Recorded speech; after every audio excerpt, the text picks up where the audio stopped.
Hare Krishna. Chapter 12, The Devotee.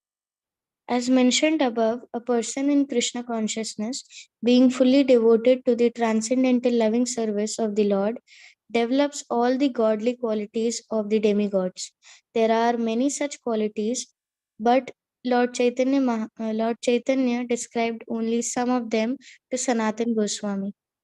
A devotee of the Lord is always kind to everyone. He does not pick quarrels. His interest is in the essence of life, which is spiritual. He is equal to everyone. No one can find faults in him. His his magnanimous mind is always fresh and clean, and he is without material possessions. He is a benefactor of all living entities and is peaceful and always surrendered to Krishna. He has no material desires. He is very humble and is fixed in his purpose. He is victorious over the six material qualities, such as lust and anger, and he does not eat more than he needs. He is always sane and is respected to others, but he does not require respect for himself. He is grave, merciful, friendly, poetic, expert, and silent. Srimad Bhagavatam 3.25.21 also describes the person in Krishna consciousness, one who is devoted to the loving service of the Lord. There, the devotee is said to be always tolerant and merciful and a friend to all living entities. He has no enemies. He is peaceful and he possesses all good qualities. There are a few of the characteristics of a person in Krishna consciousness.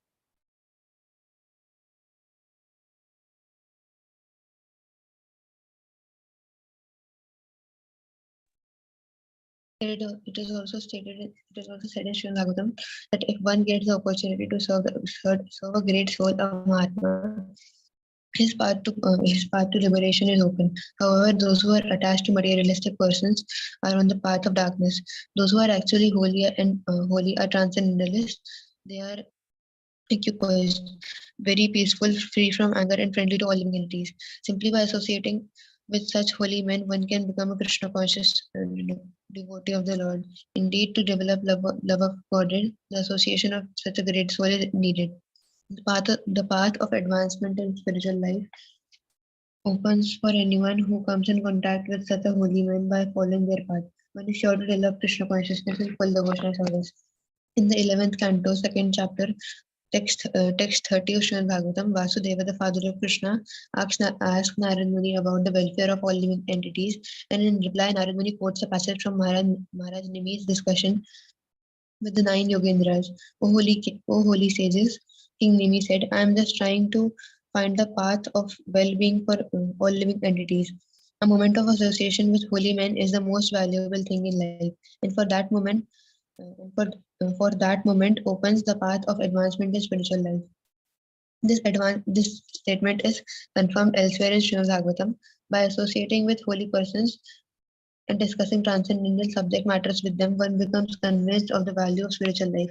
Very soon, hearing of Krishna becomes pleasing to the ear and begins to satisfy one's heart. After receiving such spiritual messages from holy persons or pure devotees, if one tries to apply them in his own life, one naturally successfully develops faith, attachment, and devotion while progressing on the path of Krishna consciousness. The Lord then informed Sanatana Goswami about the behavior of a devotee. The sum and substance of such behavior is that one should always stay aloof from unholy association. And what is that unholy association? It is the association which is too much attached to woman, or one who is not a devotee of Lord Krishna. These are unholy persons. One is thus advised to associate with holy devotees of the Lord and carefully avoid the association of unholy non-devotees. Pure devotees of Krishna are very careful to keep aloof from the two kinds of non-devotees. The result of the unholy association is described in Srimad Bhagavatam. There it is said that one should give up all association with a person who is who is a plaything for women.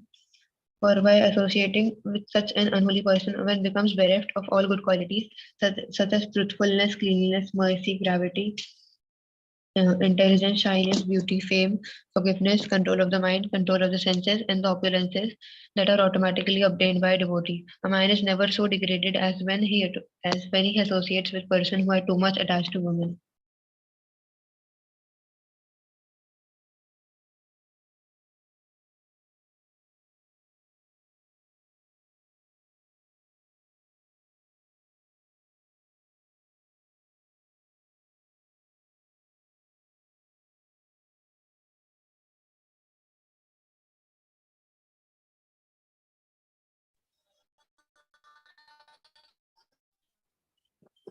Regarding remaining aloof from unholy persons, Lord Chaitanya quoted a verse from the Katyanan Samhita. One should rather tolerate the miseries of being locked in a cage filled with fire than associate with those who are not devotees of the Lord. Indeed, one is advised not to even look at the faces of persons who are irreligious or without any devotion to the Supreme Lord. In other words, Lord Chaitanya recommended that one should scrupulously renounce the association of unwanted persons and completely take shelter of the Supreme Lord Krishna. Krishna gave Arjuna the same instruction near the end of the Bhagavad Gita. Just give up everything and surrender unto me. I will take care of you and protect you from all the reaction to sinful activities. The Lord is very kind to his devotees and he is very grateful, able, and magnanimous. Therefore, it is our duty to believe his words. And if we are intelligent enough and educated enough, we will follow his instruction without hesitation. In Srimad Bhagavatam, Akura tells Krishna, who can surrender to anyone other than you, who is so dear, who is so truthful, who is so friendly, and who is so grateful? You are so perfect and complete that even though you give yourself to your devotee, you are still full and perfect. You can therefore satisfy all the desires of your devotees and even deliver yourself unto him. A person who is intelligent and able to understand the philosophy of Krishna conscious naturally gives up everything and takes shelter only for Krishna. In this regard, Lord Chaitanya recited a verse spoken by Uddhav in Srimad Bhagavatam 3.2.23. How can one take shelter of anyone but Krishna, who is so kind? Even though Bakasura, his sister Putna, tried to kill Krishna when he was an infant by applying poison to her breast and offering it to him to suck, still his nurse movement received salvation and was elevated to the same platform as his own mother. Krishna accepted poisonous breast of that demonic movement Putna, and was when he sucked the milk from her breast, he sucked out her life also. Nothing less, Mutna was elevated to the same position as Krishna's own mother.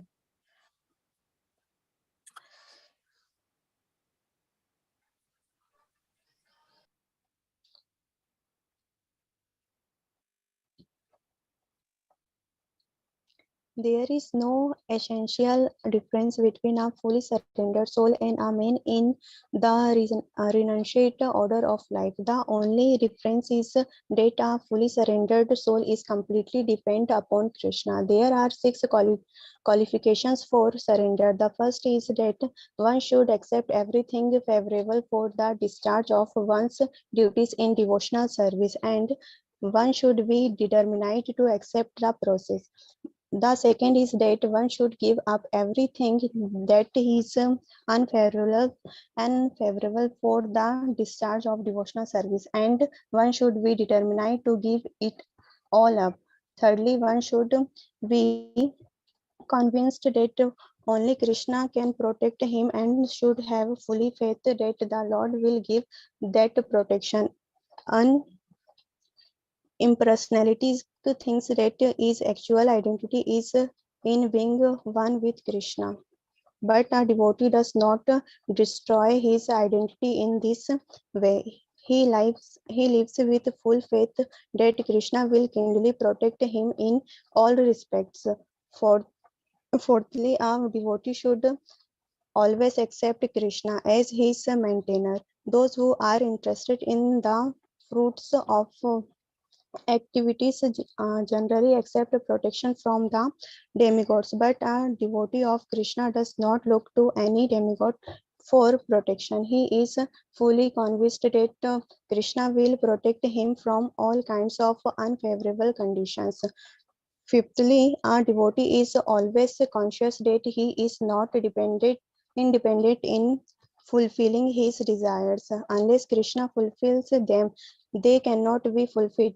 Lastly, one should always think of himself as most fallen so that Krishna will take care of him. Such a surrendered soul should take shelter of a holy place like Vrindavan, Mathura, Dwarka, or Mayapur, and should surrender himself unto the Lord, saying, "My Lord, from today I am yours. You can protect me or kill me as you like." When a devotee takes shelter of Krishna in such a way, Krishna is so grateful that he accepts him and gives him all kinds of protection. This is confirmed in Srimad Bhagavatam, where it is said that if a person who is about to die takes full shelter of the Supreme Lord and places himself fully under his care, he actually attains immorality at that time and becomes eligible to associate with the Supreme Lord and enjoy transcendental bliss. The Lord then explained to Sanatana Goswami the various uh, types and symptoms of practical devotional service. When devotional service is performed with our present sense, it is called practical devotional service.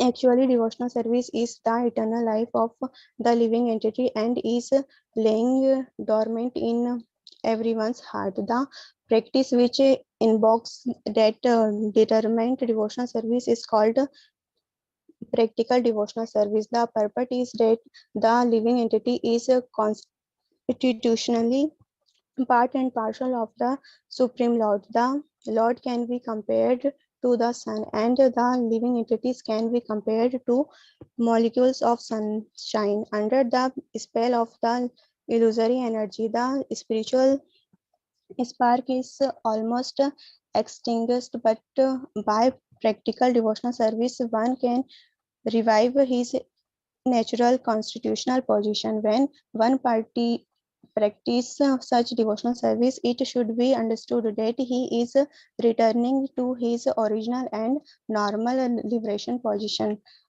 Practical devotional service we performed with one's sense under the direction of a bona fide spiritual master. One begins spiritual activities for advancement in devotional service or Krishna consciousness by hearing. Indeed, hearing is the most important method for advancement in Krishna consciousness, and one should be very eager to hear favorably about Krishna. Giving up all speculation and fruitive activity, one should simply worship Krishna and desire to attain love of God. That love of God is eternally existing within everyone. It simply has to be evoked by the process of hearing. Hearing and chanting are the principal methods of devotional service. Devotional service may be regulative or affectionate. One who has not developed transcendental affection for Krishna should conduct his life according to scriptural injunctions and under the guidance of the spiritual master. In Srimad Bhagavatam, Shukadev Goswami advises Maharaj Parikshit, तस्माद् भारत सर्वात्मा भगवान ईश्वरो Hari श्रोतव्य कीर्तव्यश्च स्मर्तव्यश्च चेताभ्ययम्. O best of the Bharats, it is the prime duty of persons who want to become fearless to hear about the Supreme Personality of Godhead Hari and to chant about him and always remember him. Lord Vishnu is always to be remembered and is not to be forgotten for a moment, for even a moment. That is the sum and substance of all regulative principles. The conclusion is that when all the rules, regulations, and recommended and prohibited activities in the revealed scriptures are taken together, remembrance of the Supreme Lord is always the essence of everything. To always remember the Supreme Personality of Godhead within one's heart is the main practice of devotional service, and in that practice there are no regulative principles. There are no do's and don'ts. However, one should generally accept the following principles to properly execute devotional service. The devotee should take shelter of a bona fide spiritual master, receive initiation from the spiritual master, serve the spiritual master, inquire and learn from the learn inquire and learn love from the spiritual master, following the footsteps of holy persons devoted to the transcendental loving service of the Lord. Be prepared to give up all kinds of enjoyment and suffer all kinds of miseries for satisfaction of Krishna. Live in a place where Krishna had his pastimes. Be satisfied by whatever is sent by Krishna for the maintenance of the body and not hanker for more than that. Observe fasting on Ekadashi day. This occurs on the 11th day and after the full moon and 11th day after the new moon. On such days, no grains, cereals, or beans are eaten. Simply vegetables and milk are moderately taken, and the chanting of Hare Krishna and reading scriptures are increased and show respect to the devotees, cows, and sacred trees like banyan tree.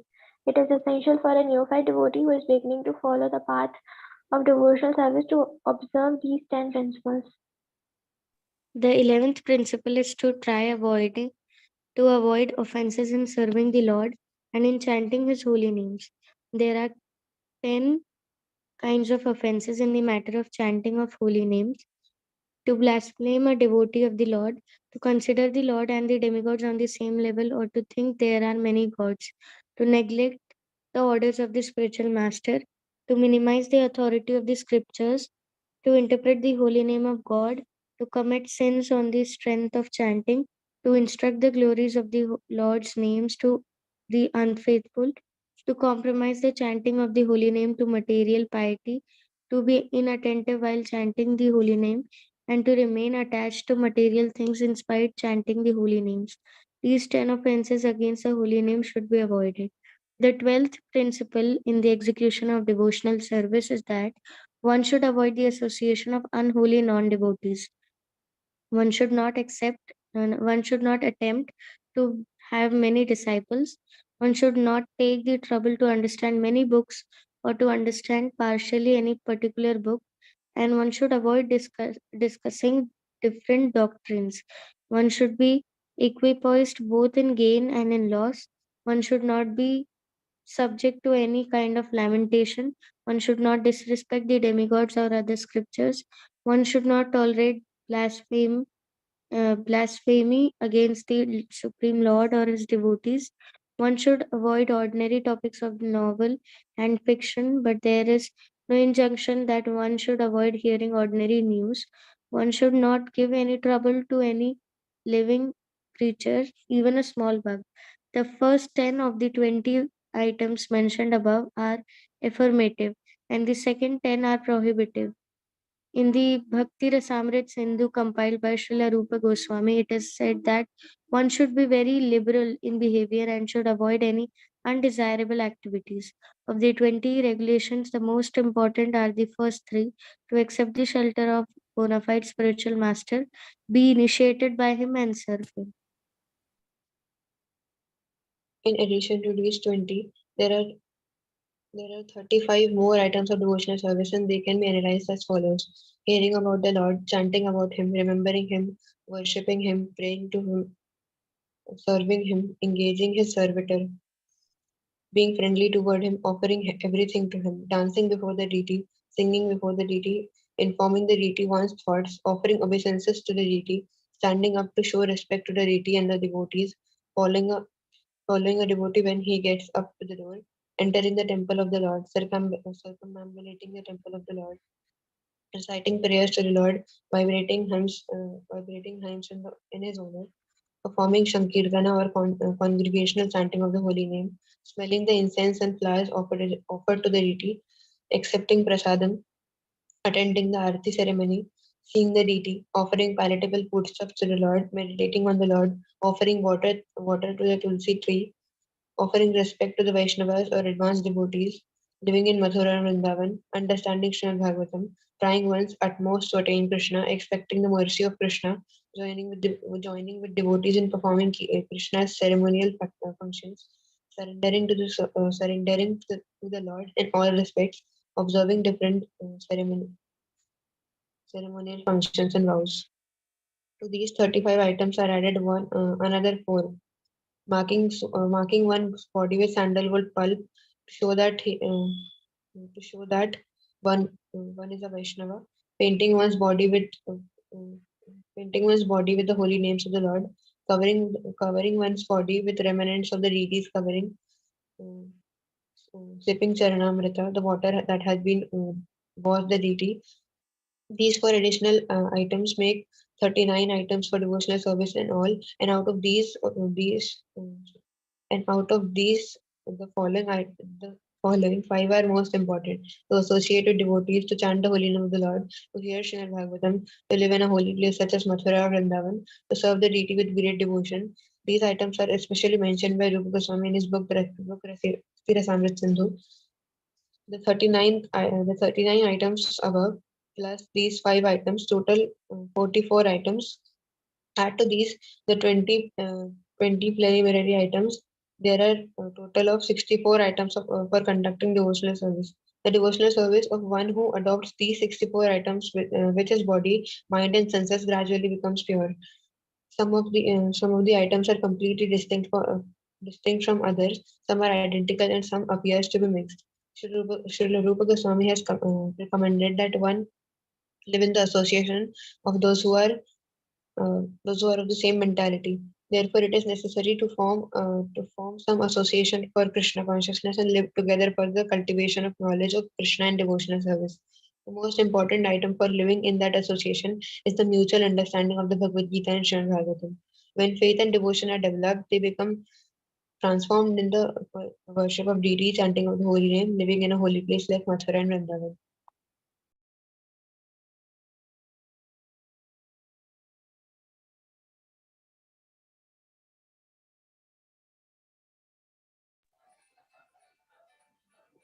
The last five items mentioned after the first 39 are very important and essential. If one can simply discharge these five items, he can be elevated to the highest perfectional stage. Even if he does not execute them perfectly, one may be able to perform one item or many items according to one's capacity, but it is the principal factor of complete attachment to devotional service that makes one advance on the path. Some devotees in history, like Maharaj Amrish, attain perfection in devotional service by executing all the items of devotional service, while many others attain perfection by discharging the duties of only one item. Some of them are Maharaj Parikshit, who was liberated and fully perfected simply by hearing. Sukdev Goswami, who became liberated and attained perfection in devotional service simply by chanting. Prahlad Maharaj, who attained perfection by remembering. Lakshmi, who attained perfection by serving the lotus feet of the Lord. King Pruthu, who attained perfection simply by worshipping. Aksura, who attained perfection simply by praying. Hanuman, who attained perfection simply by becoming the servant of the Lord Rama. Arjuna, who attained perfection simply by being a friend of Krishna. And Bali Maharaj, who attained perfection simply by offering whatever he had in his possession. And above, as mentioned above, Maharaj Amrish performed all the items of devotional service. He first of all engaged his mind by fixing it on the lotus feet of Krishna. He engaged his words. His power of speaking is in describing the transcendental qualities of the Supreme Personality of Godhead. He engaged his hand in washing the temple of the deity, his ear in hearing the words of Krishna, and his eyes is in beholding the deity. He engaged his sense of touch by rendering service to the devotees. And he engaged his sense of smell by relishing the fragrance of the flower offered to Krishna. He engaged his tongue in tasting the tulsi leaves offered to the lotus feet of Krishna, his legs in going to the temple of Krishna, and his head in offering obeisances to the deity of Krishna. Because all his desires and ambitions were thus engaged in the devotional service of the Lord, Maharaj Amrisha is considered the leader in discharging devotional service in all kind of ways. Whoever engages in the devotional service of the Lord in full Krishna conscious become fired of all deaf to the sages, demigods, and forefathers to whom everyone is generally indebted. This is confirmed in Srimad Bhagavatam. Whoever fully engages himself in the service of the Lord, O King, giving up all the other duties, in no longer indebted to the demigods, the sages, other living entities, his relatives, the forefathers, or any man, every man just after his birth is at once indebted to all the above mentioned personalities, and one is expected to discharge many kinds of ritualistic function because of his indebtedness. But a person who is fully surrendered unto Krishna has no obligation. He becomes free from all debt.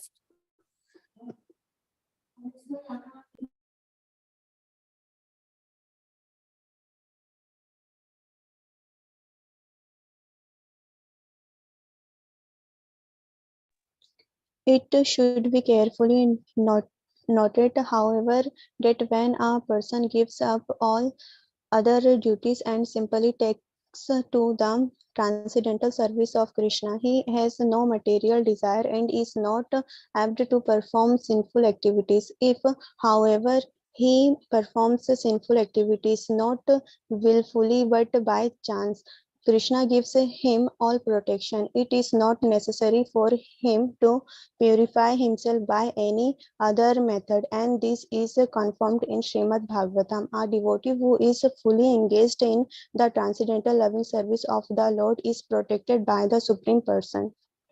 But in case such a devotee unintentionally commits some sinful activity or is obliged to act sinfully under certain circumstances, God situated within his heart given him all protection. The process of speculative knowledge and renunciation are not chief items for elevation in devotional service. One does not have to take to the principle of non-violence and sense control, although there are rules and regulations for acquiring these qualities in the other processes without even practicing these processes. Our devotee develops all good qualities simply by discharging devotional service to the Lord.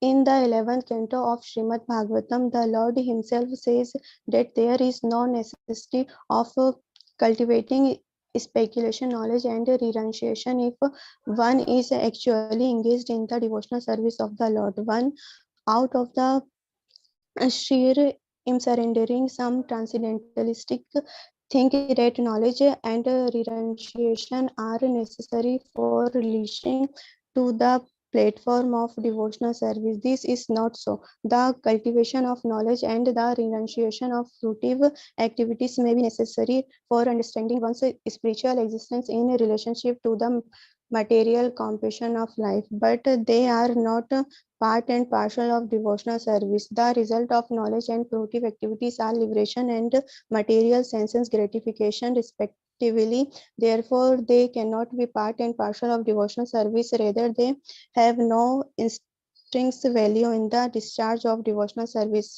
One who is freed from bondage to the result of knowledge and fruitive activities can be situated in devotional service. Since a devotee of Lord Krishna is by natural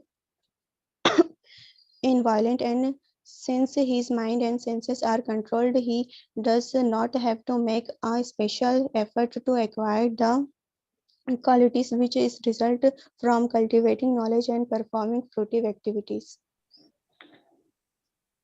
When Uddhava was questioning Krishna about the rules and regulations according to Vedic injunctions, he asked, why is that all Vedic hymns encourage one in material enjoyment, while at the same time the Vedic instructions also free one from all illusion and encourage one toward liberation? The Vedic rules are said to be ordained by the Supreme Personality of Godhead, but apparently there are contradictions, and Uddhava was anxious to know how one could resolve these contradictions. In reply to this, Lord Krishna cited the verse mentioned above, informing him of the super excellence of devotional service for one who is already engaged in devotional service to me and whose mind is fixed on me is neither practical nor necessary to cultivate knowledge and renunciation. Thus, the Lord's conclusion is that devotional service is independent of any other process. The cultivation of knowledge, renunciation, or meditation may be a little helpful in the beginning, but they cannot be considered necessary for discharging devotional service. In other words, devotional service can be discharged independently of the cultivation of knowledge and renunciation. In this regard, there is also a verse from the Skanda Puran in which Narad Muni tells a hunter tribesman, O hunter, the qualifications you have just now acquired, such as non-violence and others, are not astonishing. Because one is not engaged in devotional service to the Supreme Personality of Godhead, Supreme Lord cannot be a source of trouble.